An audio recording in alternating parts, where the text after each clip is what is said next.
რა გავლენას მოახდენს ავიაციის სექტორზე ირანში საომარი მოქმედებები არის თუ არა ფრენების გაძვრების რეალური რისკები? თემაზე საუბარს უკვე სალომე ბერაიასთან, პეგას ტურისტიკ საქართველოს და პეგას ტურისტიკ აზერბაიჯანის დირექტორთან მაგრძელებთ, რომელიც სულ ახლახანს დაბრუნდა საქართველოში და ხო, სალომე, რადგან ეს ამბები ასეთი აქტუალურია და საომარი მოქმედებები კვლავ მიმდინარეობს ხომ ირანში, შენც ახლახანს დაბრუნდი საქართველოში და მინდა შენი გამოცდილება გაგვიზია, რომ უპირველესად ბევრი ადამიანი იყო შეშინებული, ხო? ბევრი ადამიანს მოუწია ფრენების გადადება, ვერ ბრუნდებოდნენ ქვეყანაში და ასე შემდეგ. მინდა ჯერ შენი გამოცდილება გაგვიზია, რომ და მე უკვე ამ დროს რა უნდა გააკეთოს მგზავრმა, როგორია შენი რეკომენდაციები? მოგესალმებით, მარიამ, მივესალმები მაყურებელს. მე ვარ პირდაპირ ეპიცენტრიდან, ახალი ჩამოსული, რაოდენ გასაოცარიც არ უნდა იყოს. მე ვიყავი ზუსტად ის ერთ-ერთი პირველი მგზავრთაგანი, რომელიც იმყოფებოდა ჰაერში, როდესაც დაიწყო ახლო აღმოსავლეთში ეს კონფლიქტი და დაძაბულობა. ჩვენთვის იყო რა თქმა უნდა ძალიან მოულოდნელი. მე როგორც მგზავრი შევაფასე პირველ რიგში ამ მოვლენებს. ჩემი პროფესიული განვითარების პერიოდში პირველად ვიყავი მსგავს სიტუაციაში, როგორც მგზავრი და არა როგორც დამკვირვებელი. შესაბამისად, ძალიან დიდი გამოცდილება მივიღე ამ კუთხითაც და პირველი რაც მინდა ვურჩიო ნებისმიერ მოგზაურს არის ის, რომ აუცილებლად უნდა შეინარჩუნოს მსგავს სიტუაციებში სიმშვიდე. იმ გამოცხადებიდან მას შემდეგ რაც გავიგეთ, რომ ირანის საჰაერო სივრცე ჩაიკეტა და ირანი არ იღებდა უკვე გადაფრენებს, ჩვენ ვიყავით მაშინ ჰაერში, როგორც მოგახსენეთ და რუკაზე ვაკვირდებოდი ქალაქის შირაზის მიდამოებში, ტრიალებდა ჩვენი საჰაერო ხომალდი და რა თქმა უნდა ინფორმაცია არ მქონდა ამასთან დაკავშირებით, უკვე სადღაც საათნახევარში წესით უნდა დამჯდარიყავით თბილისში. მოვფრინავდით ბალიდან, 13 საათი უკვე ნაფრენი მქონდა და მოხდა ისე, რომ ჩაიკეტა საჰაერო სივრცე და მოგვიწია, რა თქმა უნდა, მარშრუტის შეცვლა. საჰაერო ხომალდის მეთაურმა გამოგვიცხადა, რომ არის დაძაბულობა, რა თქმა უნდა, პირდაპირ ინფორმაცია არ მოუწოდებიათ, რასთან იყო საქმე, თუმცა აბდული მისახვედრი იყო რეაქციები ბორტგამყოლების და საჰაერო ხომალდის წევრების იყვნენ აბსოლუტურად არაადეკვატურები, ძალიან შეშინებულები, უფრო მეტად შეშინებულები ვიდრე ჩვენ მგზავრები, იქიდან გამომდინარე, რომ ჩვენ არ გვქონდა ინფორმაცია და შესაბამისად, როდესაც არ იცი რაღაც შისიც ნაკლებია. როცა უკვე მოვუბრუნდით უკან და მოგვიწია ყატარში, დოხაში დაბრუნება, შემდეგ უკვე ყველასთვის ცნობილი გახდა, რომ დაიწყო სიტუაცია და პირდაპირი გაგებით დაიწყო ომი. რა პროცედურებია აი იმ დასაწყისიდან, როდესაც შეხება გვაქვს მსგავს სირთულესთან და კრიზისთან. პირველი, რა თქმა უნდა, უკვე როგორც ამ სფეროს წარმომადგენელი შევაფასებდი ყატარის ავიახაზების აბსოლუტურად უშეცდომო ოპერირებას, ძალიან სწორად მიიტანეს ინფორმაცია მგზავრებამდე, არა მხოლოდ ჩვენამდე, იცით, დოხა არის ერთ-ერთი უმსხვილესი ჰაბი, რომელიც აკავშირებს ახლო-აღმოსავლეთის ქვეყნებს და გამოიყენება ერთ-ერთ ტრანზიტულ ზონად. შესაბამისად, ყველა ის შორეული რეისები, რომლებიც უნდა განხორციელებულიყო, ბუნებრივია, ჩაიკეტა, სადღაც 3-4 საათის განმავლობაში ვიყავით ინფორმაციის ვაკუუმში, რადგან თვითონაც გაუგებრობაში იყვნენ, როგორც ჩვენთვის ცნობილი გახდა, წინასწარ არ ჰქონდათ ინფორმაცია იმასთან დაკავშირებით, თუ როდის დაიგეგმებოდა მსგავსი პროცესები, როგორ მოხდებოდა განვითარება, ამიტომ ჩვენც რა თქმა უნდა გაურკვეველ მდგომარეობაში ველოდებოდით მოვლენების განვითარებას, ვცდილობდით რომ მაქსიმალურად ნაკლები წვდომა ვქონოდა ინტერნეტთან, იმიტომ რომ მოგეხსენებათ სოციალურ სივრცეში ძალიან ბევრი არასწორი დეზინფორმაციაც იწერება, რომელიც კიდევ უფრო ამძაფრებს პანიკას და რა თქმა უნდა ხელს უწყობს შიშის გაღვივებას. ბუნებრივია ასეთ სიტუაციაში ყველა ადამიანს აქვს ინდივიდუალური გამოვლინება, სტრესის, შიშის, თუმცა ასეთ დროს ძალიან რთულია, როდესაც ადრენალინი იმატებს, სწორი ნაბიჯები გადადგა და სწორი გადაწყვეტილებები მიიღოთ, ამიტომ ჩემი გულწრფელი, როგორც მე თანამონაწილის რჩევა, რამდენადაც შესაძლებელია, მშვიდი გონებით მივუდგეთ, იმიტომ რომ ეს არ არის ის პროცესი, რისი მართვაც სამწუხაროდ ჩვენ შეგვიძლია. მე ძალიან დიდი ხანი უმოქმედოდ მიუხედავად იმისა, რომ ვარ ამ სფეროს წარმომადგენელი, ძალიან ბევრი რაღაც გამიგია. ვიჭერე ჯექი უბრალოდ ველოდი, იმიტომ რომ მართლა არაფერი არ შემეძლო გამეკეთებინა, გარდა იმისა, რომ თქვა ჩემს ირგვლივ ვინც იყო ადამიანები, რომელსაც შესაძლოა სჭირდებოდა ჩემი ან გამხნევება, ან თუნდაც არ ვიცი, რაიმე ამბების მოყოლა, რაღაც პოზიტიურ ამბებზე საუბარი. აი ამ კუთხით თუ შევძლებდით ერთმანეთის დახმარებას, ეს იყო რაც უბრალოდ შემეძლო. დანარჩენი, რა თქმა უნდა, ხარ აუცილებლად ვალდებული დაემორჩილო ყველა ინსტრუქციას და ყველა მითითებას, რასაც გაძლევს თუნდაც ავიაკომპანია ან უკვე სახელმწიფო. ყატარის სახელმწიფომ ძალიან სწორად და კარგად იზრუნა იქ ჩარჩენილებზე, მათ შორის რა თქმა უნდა, ჩემზეც და ჩვენზეც მთლიან ჯგუფზე. ყველა ის ადამიანი, რა თქმა უნდა, გადაიყვანეს სასტუმროებში, მისცეს კვების ვაუჩერები, იყვნენ მუდმივად კონტაქტზე, ამოწმებდნენ ვის რა საჭიროება ჰქონდა. თუმცა გამოცდილების თვალსაზრისით ბუნებრივია, იყო საშიში, არ იყო არსად უსაფრთხო. ჩვენ როგორც კი გამოვედით აეროპორტიდან, თითქმის მთელი დღე აეროპორტში ვიცდიდით, სანამ ეს ყველა პროცედურა მორჩა, წარმოგიდგენიათ თოხას აეროპორტში, თუ ხართ ნამყოფი, ეს არის უზარმაზარი და რამდენი რეისი გადაიდო და რამდენი ადამიანი ჩავჭით აეროპორტში, შესაბამისად ამ ყველა ადამიანის დაბინავება და ეს უკვე ლოჯისტიკური საკითხები, რა თქმა უნდა, დროში გაიწელა, რა თქმა უნდა, ეს კიდევ უფრო მატებდა ადამიანების ემოციურ ფონს, კიდევ უფრო მეტ გაღიზიანებას იწვევდა. ამ ყველაფერს ყვები მშვიდად, იმიტომ რომ ეს არის თანმხლები პროცესი. წარმოუდგენელია ამდენი ადამიანის ერთდროულად დააკმაყოფილო ისე რომ არ გაიწელოს დროში. ამიტომ ის რომ ავწიოთ პანიკა, დავიწყოთ ყვირილი, გადავიდეთ შეურაცხყოფაზე, არაფერს არ გვაძლევს. პირიქით, კიდევ უფრო მეტ გაღიზიანებას გამოვიწვევთ და კიდევ უფრო დავაზარალებთ ისევ და ისევ ჩვენს საქმეს. როგორც კი აეროპორტიდან გამოვედით, შემდეგ გამოცხადა მალევე აეროპორტის ევაკუაციაც. თოხაში მოგეხსენება ძალიან ბევრი ამერიკული ბაზაა განლაგებული, ძირითადად ამერიკული ბაზებით არის დატვირთული. შესაბამისად, ქალაქი ძალიან პატარა, ხმებიც აბსოლუტურად გარკვევით და ხშირად ძალიან ახლოს ისმოდა. ეს იყო პირველი გამოცდილება ჩემს ცხოვრებაში, თუმცა მინდა ვთქვა, რომ ძალიან საინტერესო გამოცდილება იქიდან გამომდინარე, რომ ამ დროს ყველას გვითქვამს გასაუბრებებზე, რომ როგორ მუშაობთ სტრესის დროს და ყველა ვამბობთ, რომ სტრესის დროს ძალიან ადეკვატურები ვართ. აი ეს იყო მარტივად მართავთ და ეს იყო ჩემს შემთხვევაში გულწრფელად გამოცდა იმის თუ როგორ შეგიძლია მართო საკუთარი შიში, საკუთარი ემოციები სტრესის დროს.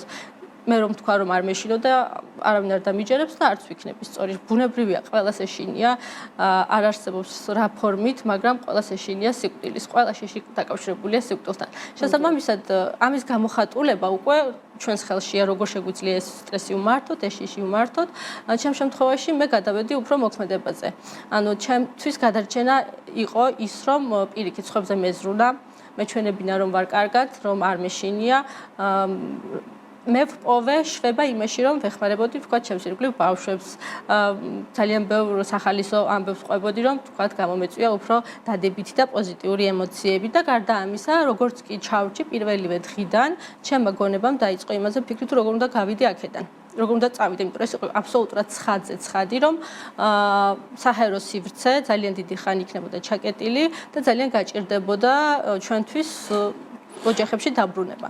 შესაბამისად, ეგრევე მეორე დილასვე მე გავაკეთე განაცხადი საუდის არაბეთის ვიზაზე. ერთადერთი ქვეყანა იყო, რომელიც ესაზღვრება სახმელეთო საზღვარი აქვს დოჰასთან და ეს არის მაგალითი თუ ვთქვათ, რას ვურჩევდით შემდეგ შემთხვევაში ჩვენს მაყურებლებს, მოგზაურებს, ანუ აუცილებელია გქონდეს პლან B, გარდა იმისა, თუ რასაც გვთავაზობს. რა თქმა უნდა, ჩვენ ყატარის ავიახაზმა შემოგთავაზეს და დააკმაყოფილეს აბსოლუტურად. ჩვენ უზრუნველყოს სასტუმროში განთავსება, კვება და ასე შემდეგ და იქამდე სანამ იქნებოდა უსაფრთხო, ამ ყველაფერს უზრუნველყოფდნენ. თუმცა, ჩემთვის ეს წარმოუდგენელია, იყო თუნდაც ბარგის პირადი ნივთების, მოხმარების ნივთების გარეშე ძალიან დიდი ხანი უცხო ქვეყანაში, სადაც არ დაგიგეგმავს ყოფნა, სადაც ოჯახში გაუდებიან პირველში ახლობლები, გაგვშენის საქმე, ვალდებულებები. ჩემ შემთხვევაში ესე უმოქმედოდ ჯდომა ბევრად რთული აღმოჩნდა, ვიდრე ის რომ წარმოდგენაში, რა თქმა უნდა, 15 წუთში ერთხელ მოდიოდა ეს უსაფრთხოების მესიჯები, გაფრთხილებები და რა თქმა უნდა, ძალიან დიდი სტრესი იყო. თუმცა ჩემთვის უფრო დიდი სტრესი იყო, ვერაფერს რო ვერ აკეთებ და ხარ უფუნქციო. ამიტომაც გადავერთე რაღაც შევიმუშავე მოვიძიე ჯერ პირველ რიგში რა შეიძლებოდა გაგვეკეთებინა, საიდან შეიძლებოდა წავსულიყავი და როგორც კი გამოვიდა ვიზა, სადღაც მეორე დღის ბოლოს უკვე საუდის არაბეთის ვიზა მქონდა, ერთწლიანი მულტივიზა და უკვე დავმშვიდი. არ მქონდა არანაირი გეგმა თუ როგორ გადავსულიყავი და რითი წამოსულიყავი, თუმცა მაინც როგორც ალტერნატივად ვიყავი მშვიდად.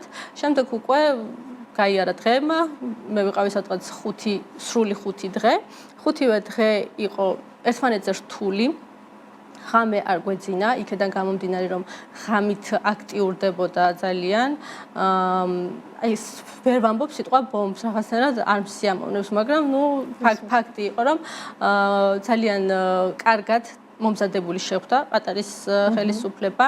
მოგერიების შემთხვევებში ყველაზე დიდი მაჩვენებელი ჰქონდათ, ამას ყველაფერს ვუყურებდით, რომ აი რამდენი ისროლეს და რამდენი მოიგერიეს. უმრავლესობას გაისყორსნდნენ ოკეანეში და შესაბამისად ხმა ნაკლებად აღწევდა ინდუსტრიულ ზონებამდე. თუმცა იყო დღეში 2-ჯერ ან 3-ჯერ მინიმუმ ისეთი ძლიერი შემთხვევებიც, როდესაც გვეგონა რომ მორჩა, ჩვენ გვეცემა, ისეთი მძაფრი შეგრძნებები იყო.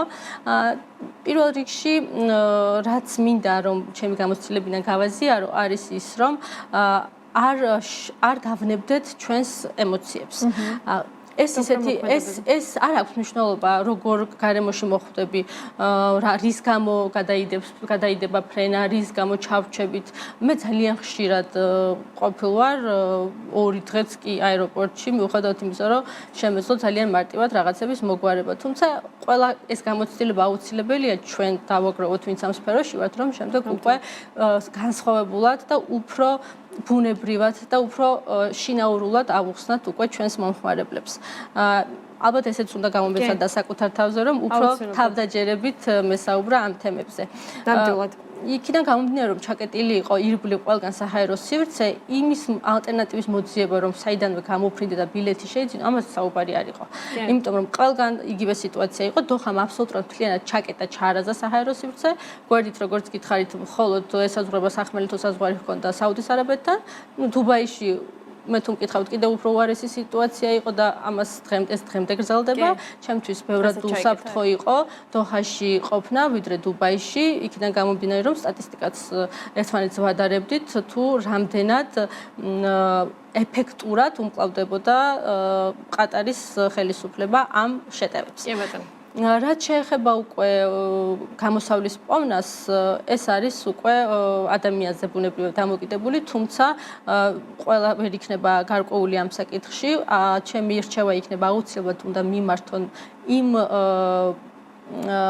ორგანიზაციას ან ვისთანაც მოხდა ბილეთების რეალიზება ან თუნდაც ტურების დაგეგმა და იმათი რჩევების გათვალისწინებით უკვე თუ თავად არ შეუძლიათ რა თქმა უნდა გადაწყვეტილების მიღება და ინიციატივის გამოჩენა ამ შემთხვევაში აუცილებლად უნდა დაუჯერონ პროფესიონალების რჩევასაც. თუმცა აქაც პრობლემაა, იმიტომ რომ ძალიან ხშირია არამიზნობრივი და არაპროფესიონალი რჩევები. ჩემ შემთხვევაშიც ძალიან ბევრი, რა თქმა უნდა, კეთილი სურვილებით მიზიარებდნენ რჩევებს, თარიგებებს და აბსოლუტურად მოკლებული იყო და გამაღიზიანებელი იყო პირველ რიგში ეს ჩემთვის, იმიტომ რომ ასე დროს ძალიან მნიშვნელოვანია სწორი კომუნიკაცია, სწორად მივაწოდოთ ასეთ ადამიანებს, თუნდაც რჩევა ან პირიქით თუ გვინდა რომ შემატკივროთ რაღაც სხვანაირად უნდა დავანახოთ ჩვენი ემოციები და არ უნდა გამოვიწვიოთ მათი კიდევ უფრო გაღიზიანება ძალიან მნიშვნელოვანია. მე ვაკვირდებოდი როგორ ქონდათ კომუნიკაცია ტურისტულ სააგენტოებს დოჰაში ჩარჩენილ ტურისტებზე.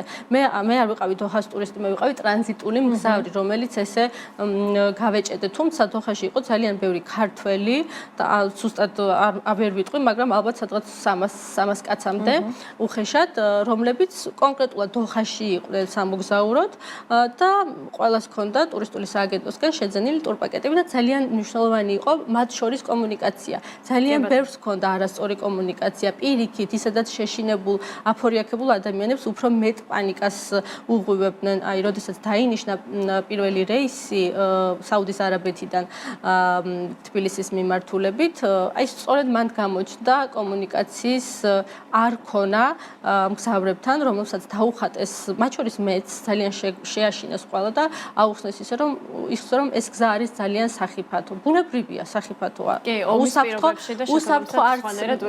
უსაფრთხო არც იქ ვიყავი, სადაც ვისხედით, ხო? ყველგან შეიძლება ყველაფერი მოხდეს. ამ ლოგიკით ბუნებრივია. თუმცა აუხსნეს ისე, რომ ამ პასუხისმგებლობას ვერ იღებს ვერავინ, ვერც საქართველოს სახელმწიფო, ვერც ყატარის, ვერც საუდის არაბეთის. ისე დაუხატეს, რომ ძალიან ბევრმა გადაწყვიტა დარჩენა.